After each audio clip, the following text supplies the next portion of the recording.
Hi, ladies. It's me, Angelo, coming from everyone's favorite or not so favorite coffee shop, Starbucks. I ordered a matcha frappuccino, which this thing is, wow, it's sweet. It is really sweet. I feel like I'm in America. Anyway, so I owe you, ladies, a lesson. Last week we got a little bit sidetracked. I promised myself I wasn't going to let that happen, but it did. It happened. We got sidetracked. And so I wanted to send you this little video message or a vlog, if you will, and just kind of try to catch up with us, with ourselves in this. Is this coming in backwards? Might be coming in backwards. Exploring hidden culture. I'm reading that backwards. I was reading that backwards. I could have done that. But before we get started, I wanted to thank, I want to thank you guys always. Really, it's such a pleasure. It really is, and an honor. I also want to thank you for coming over to the house the other day. I really think it was a good suggestion to have people come over to my house more often, and I think I might just end up taking you up on that. So, first off, Etsuko, thank you very much for these pictures. I keep them inside my book, and they are just fabulous. They're absolutely fabulous. So, thank you very much. They're inside my book. And Nori-san, thank you very much for that bread that you made the other day. It was fabulous. I was able to find some roast beef in the supermarket. So I used your bread, toasted it, got some roast beef, some cheddar cheese, some very finely sliced cabbage, tomatoes, red onion, and seeded mustard. And it was really good. It was really, really delicious. So thank you very much. Well, that being said, let's go ahead and try to read this together. So if you don't have your book yet, I'll give you a couple of moments to get your book, or you can go ahead and pause this while you go and get your book.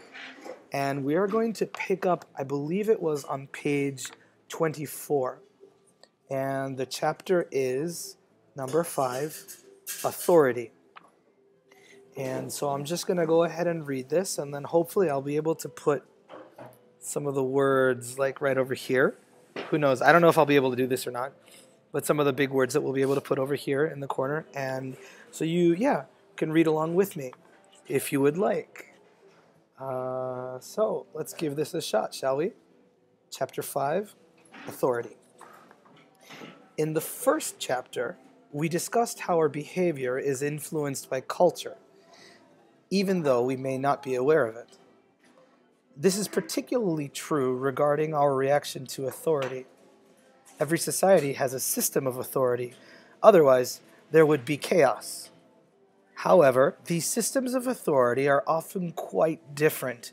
In the cases of Japan and North America, by looking at several aspects of everyday life, we will see that the Japanese people experience a greater force of authority than North Americans. The first Europeans arriving in North America brought with them strong ideas about individual equality and rights. These ideas arose partly from religious beliefs, and some go back as far as ancient Greece, where Socrates was killed by his government for refusing to change his belief that the individual human reason was superior to society. On the other hand, throughout Japanese history, leaders have used ideas from Confucianism and Buddhism to establish a vertical society in order to limit the freedom of individuals in society. Although the shoguns disappeared long ago, Japanese people still feel a friendly authority from their leaders that North Americans seldom experience. Some types of authority found in Japan are official and everyone must obey. The Koseki and Juminhyo systems are 2 examples of this. Detailed records of each family are kept for every member of the community in the local municipal office. When a person or family moves to a new area, they must register there. Although the government does not use this system to invade the privacy of the people, it is one way to control the population. For example, in the Koseki system, the man is the head of the household, and only one name for a husband and wife is allowed. If an unmarried woman has a baby, the baby is treated differently by the Koseki. Such rules may be kept because the government wants to preserve the traditional family. Although this may, in fact, be a good idea when we look at how the family is breaking down in North America, it still shows authority that exists in Japanese society.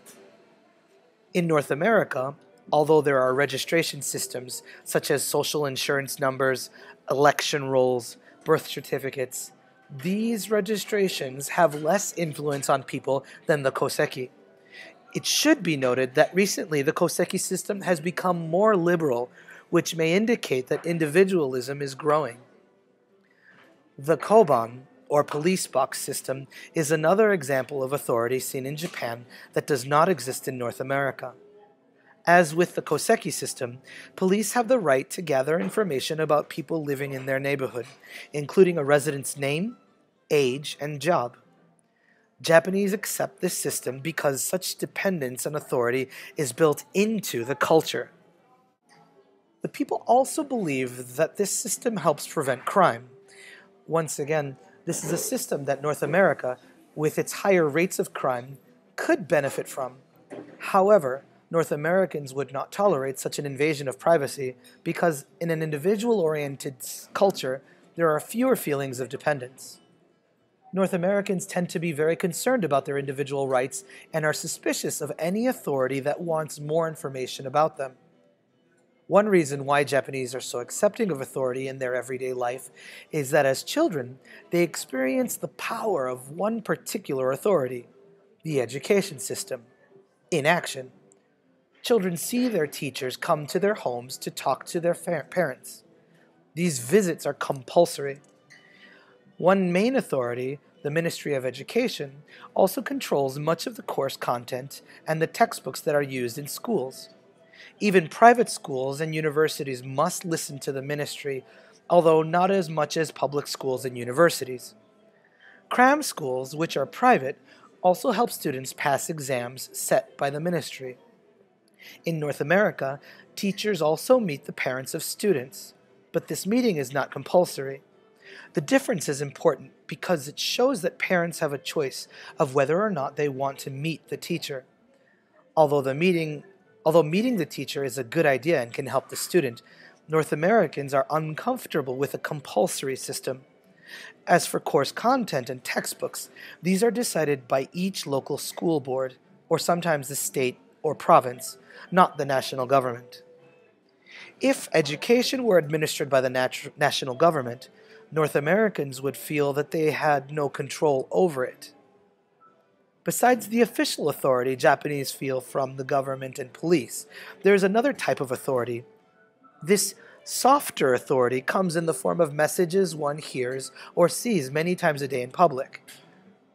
On escalators, Japanese are reminded to hold the rail. On buses, they are reminded not to forget their things. In the subway, they are told to stay behind the yellow line. These constant messages remind Japanese people that authority is everywhere in the world. Of course, most Japanese people believe this authority is there to help them. This idea may have come from Confucianism, which says that people with power should be kind to those under them. In North America, although there are some messages like these, they are much fewer in number. Even in many places along the edge of the Grand Canyon, there is no guardrail or message. Instead, people are expected to act responsibly without depending on authority. In many ways, the authority in Japanese society has made Japan a safer and nicer place to live. This authority has helped to keep family values strong, the crime rate low, the standard of basic education high, and may even prevent accidents. However, authority gives people a sense of dependence, which discourages independence and freedom. In North America, people have more freedom to act as they please without any concern about the official rules or warnings. This has resulted in more crime and a weakened weakening of the traditional family.